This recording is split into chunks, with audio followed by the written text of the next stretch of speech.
Merhabalar arkadaşlar, kanalıma mutfağıma hoş geldiniz.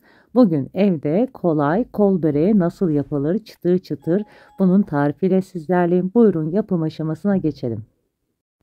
Hamurumuzun malzemeler için ilk önce yoğurma kabımızın içine 3 su bardağı klasik su bardağı 200 milimlik ılık su ekleyelim. 2 tatlı kaşığı kadar tuz ekliyorum. Tabii ki tuz kendi damak tadınıza göre ayarlayabilirsiniz miktarını. Tuzumuz eriyene kadar ılık suda biraz karıştırıyoruz. Tuzla suyu karıştırdıktan sonra unumun yarısını ilk önce ekleyip spatula yardımıyla karıştırıyorum. Unumun geri kalanını da ekliyorum. Bu aşamadan sonrasını elimle devam edeceğim. Güzel börek yapmak için en önemli püf noktası unudur. Güzel bir börek yapmak istiyorsanız mutlaka özel böreklik ve baklavalık un tercih edin. Bu sayede çok güzel çıtır çıtır harika rahat açılabilen börekler elde edebilirsiniz. Yaklaşık 8,5 su bardağı kadar un ekledim. Klasik 200 milimlik su bardağıyla. Un, marka ve kalitesine göre değişebileceği için arkadaşlar ölçüler.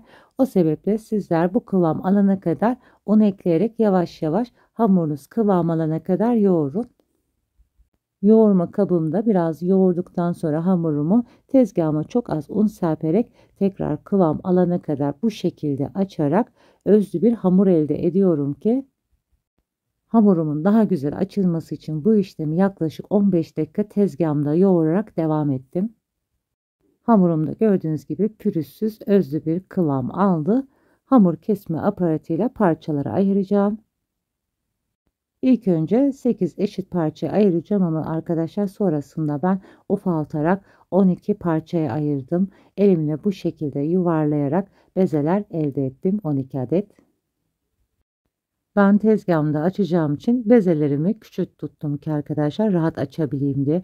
Eğer sizler büyük masada açacaksanız beze sayısını azaltıp bezelerinizi büyüterek daha büyük börekler açabilirsiniz. Bezelerimin hepsini servis tabağına aldım. Üzerini buzdolap poşetiyle güzelce kapatıp 10 dakika dinlendireceğim. Tezgahımın üzerine çok az un serpiştiriyorum ve 10 dakika dinlendirmiş olduğum bezelerimin bir tanesini alıyorum. Üzerinde çok az bu şekilde un serpiştiriyorum. Fazla unlamamaya özen gösterin. Sadece tezgaha yapışmayacak, merdaneye de zorlamayacak kadar un döküyorum. Ununu da güzelce her yerini dağıttıktan sonra ufak kahvaltı tabağı büyüklüğünde açmanız yeterli bezeleri. Çok fazla büyük açmanıza gerek yok.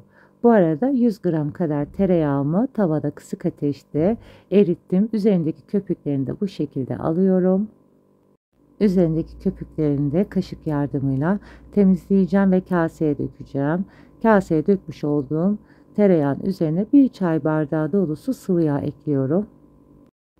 Tereyağı yerine margarin de kullanabilirsiniz ama arkadaşlar margarinde su oranı çok yüksek olduğu için eritince mutlaka suyunu dibinde bırakın, tavanın üst kısmını kaseye ekleyerek o şekilde kullanabilirsiniz.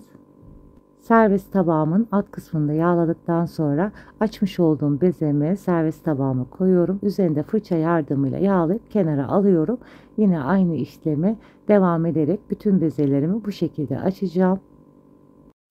Zaman kaybetmeden hızlı hızlı geri kalan bezelerimi de bu şekilde merdane yardımıyla ufak kahvaltı tabağı büyüklüğünde açmaya devam ediyoruz.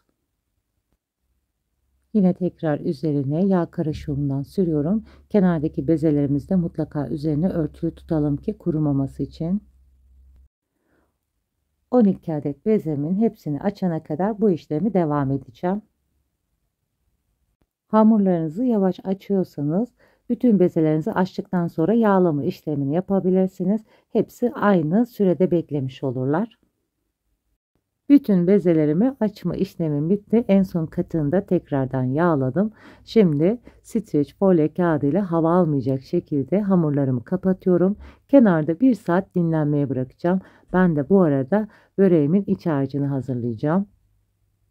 Kol böreğimin iç harcı için ıspanak kullanacağım. Sizler tabii ki ıspanak yerine kıymalı, peynirli, patatesli de yapabilirsiniz. Böreğin içi için tencereye yarım çay bardağı kadar sıvı yağ ekliyorum. Isınmış olan yağın içine 5 adet ince doğranmış kuru soğan ekliyorum. Ben 5 adet kuru soğan kullandım. Sizler az seviyorsanız azaltabilirsiniz. Bol kuru soğanı ıspanaklı iç harcına çok yakıştırıyorum. Tabii ki bu tercih meselesi arkadaşlar.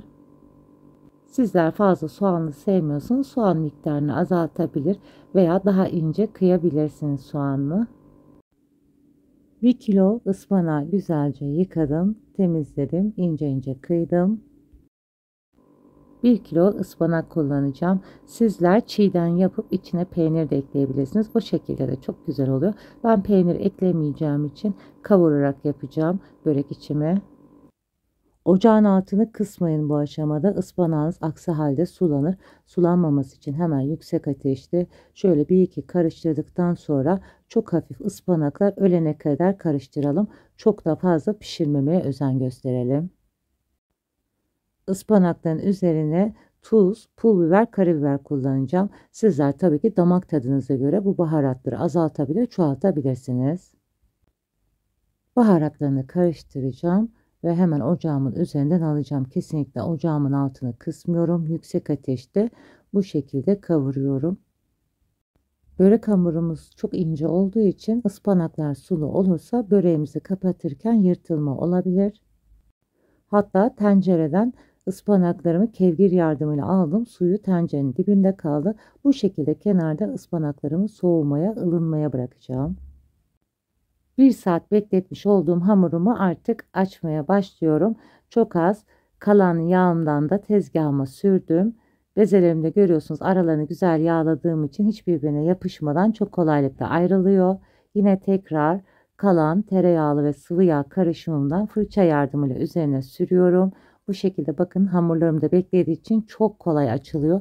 Sadece kenarını çekiştirelim arkadaşlar. Hiç orta kısmını açmamıza gerek yok. Kenarlarından kolaylıkla bu şekilde açabilirsiniz. Sadece kenarını çekmeniz yeterli. Aslında çok kolay arkadaşlar. İncecik zar gibi açılıyor. Tüm püf noktalarına dikkat etmeniz yeterli. Bakın görüyorsunuz incecik hamurum açıldı. Yırtılmadan güzel börek açmanın tek püf noktası un arkadaşlar. Böreklik ve özel baklavalık un kullanınca sizler de bu kadar güzel incecik börekler açabilirsiniz. Kenarını bu şekilde içe doğru katlıyorum. Bu kenar kıyı köşelerinde koparacağım arkadaşlar. Ama bu hamuru israf etmeyeceğim. Videonun sonunda ne yaptığımı size göstereceğim. Ne kadar ince açarsak açalım bu kenarları koparmadığımız sürece böreğimizin içinde sertlikler olur. O sebeple mutlaka bu kenarlarının tüm köşelerini koparalım. Kenar köşesini kopardıktan sonra ıspanaklı iç harcımdan böreğimin bu uç kısmına güzelce yerleştiriyorum. Kol böreğine ben kesinlikle pırasada çok yakıştırıyorum. Bu sefer ıspanaklı tercih ettim ama en kısa zamanda pırasalı da yapacağım arkadaşlar. Böreğimizi güzel kapatmak için katladığımız kenarın üzerine iç harcını koyacağız ki böreğimizi kolayca kapatabilmek için. Kenarlarında içe doğru bu şekilde katlıyorum. Görüyorsunuz börek hamurum çok güzel açıldı, incecik. İçe doğru katlarken kesinlikle sıkmıyoruz. Gevşek halde bu şekilde sarıyoruz arkadaşlar. Sarmış olduğum böreğimi içe doğru iki ucundan birleştiriyorum. Ve gördüğünüz gibi ufak porsiyonlu kol böreğim hazır. O kadar ince oldu ki puf puf gördüğünüz gibi hiç parçalanmadan dağılmadan çok kolaylıkla açmış olduğum kol böreğim hazır. Tepsimi yerleştirdikten sonra yine tekrardan aynı işlemi devam ediyorum. Kenarda kalan yağımızdan mutlaka bezemizin üzerine sürelim. Sonrasına bakın arkadaşlar görüyorsunuz. Kenardan sadece çekiyorum. Hiç orta kısmına dokunmuyorum. Hafiften havalandırarak açalım. Bakın. Evet. Havalandırarak kenarlardan tutarak hamurumu açıyorum. Kenarlardan bu şekilde hemen çekiyorum. Gördüğünüz gibi tekrardan incecik zar gibi açıldı. Hatta görüyorsunuz arkadaşlar hamurum büyük balon gibi de şişiyor kenarda. Kenarımızı içe doğru katlıyorum. Kıyı köşelerinde güzelce alıyorum o sertlikleri ki arkadaşlar böreğimiz daha yumuşak olması için. Tabii ki o kenarlarını ayırdığımız bölümü de değerlendireceğiz. Kesinlikle çöpe atmıyoruz hamurumuzu. Ispanaklı iç harcımı da görüyorsunuz arkadaşlar, hiç suyu yok. Mutlaka susuz olmasına özen gösterin. Aksi halde sararken böreğiniz parçalanır. Yumuşak dokunuşlarla böreğimi sarıyorum. Kesinlikle çok sert şekilde sıkarak sarmayın. Aksi halde böreğiniz çok sert olur. İçi de güzel pişmez. Yine aynı şekilde böreğimi açtım. Kenarını içe doğru katladım. Bu kenar sert kısımlarını da kopardıktan sonra ıspanaklı iç harcımı da ekliyorum. Daha önce bu böreği hiç denemediyseniz, ben yapamam diyorsanız size ufak tüyolar vereceğim. Ben de tabii ki ilklerde bu kadar güzel açamıyordum. Çok da seviyordum kol böreğini. Zamanla yapa yapa alıştım. En önemli püf noktası böreklik ve baklavalık un kullanmak. Bu unu kullandığınızda böreğiniz yırtılmıyor. Tabii ki hamuru da güzel yoğurmak, ılık su kullanmak. Dışarıda bir porsiyon yediğiniz börek fiyatıyla evde bir tepsi börek yapabilirsiniz. İçinde ne olduğunu bilerek çocuklarınıza da sağlıklı bir şekilde evde mutlaka bu börekleri deneyerek yapın.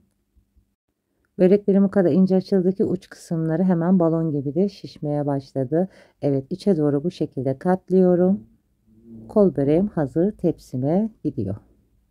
Kol böreklerinizi fazladan yapıp derin dondurucuda tepsiyle saklayabilir. Sonrasında misafiriniz geleceği zaman pişirebilirsiniz. Ben geri kalan yufkalarımı da aynı şekilde açmaya devam ediyorum.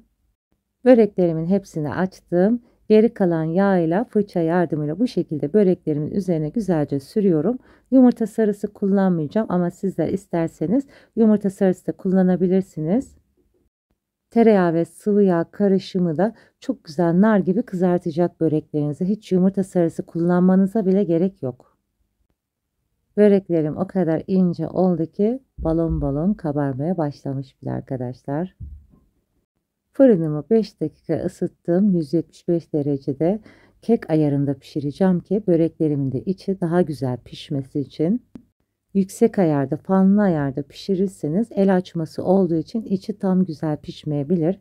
Kek ayarında, fansız ayarda pişirmeye özen gösterin. Böreklerimizin kenarlarında kopardığımız hamur kısımlarını da hepsini birleştirdim. Tezgahımda biraz yoğurduktan sonra bu şekilde merdane ile açıyorum. Elimle de bastırarak biraz incelmesini sağlıyorum. Sonrasında yapışmaz tavada altlı üstü pişireceğim. Tabii ki alt üst yağlayarak pişireceğim. Evet arkadaşlar, ben hamurumu pişirdim. Arada fırça yardımıyla kızaran hamurlarımın üzerine yağ sürdüm. Katmer gibi oldu. Kat kat ayrılıyor. Hamurlarımız da bu sayede ziyan olmamış oldu. Böreklerimiz pişene kadar da bize ön atıştırmalık oldu. Gerçekten çok lezzetli oldu. Kat kat ayrılıyor. Aynı katmer lezzetinde. Mutlaka sizler de hamurlarınızı bu şekilde değerlendirin. Ispanaklı böreklerim pişti arkadaşlar. 2 tanesi hatta hemen tepsiden alındı. Yenmeye başlandı bile. Dışarıda yediğiniz böreklerden hiçbir farkı yok. Tadıyla, lezzetiyle gerçekten muhteşem börek oluyor. Sizler de deneyin. Deneyimlerinizi benimle paylaşırsanız çok sevinirim. Çıtır sesini de buyurun tekrar dinleyelim.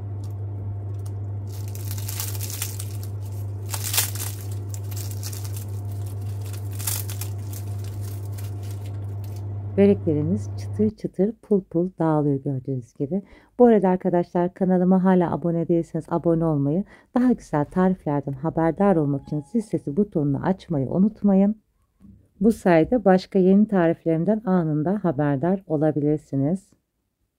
Bu güzel böreği şimdiden deneyenlere afiyet olsun. Başka güzel tariflerde görüşmek üzere. Hoşça kalın.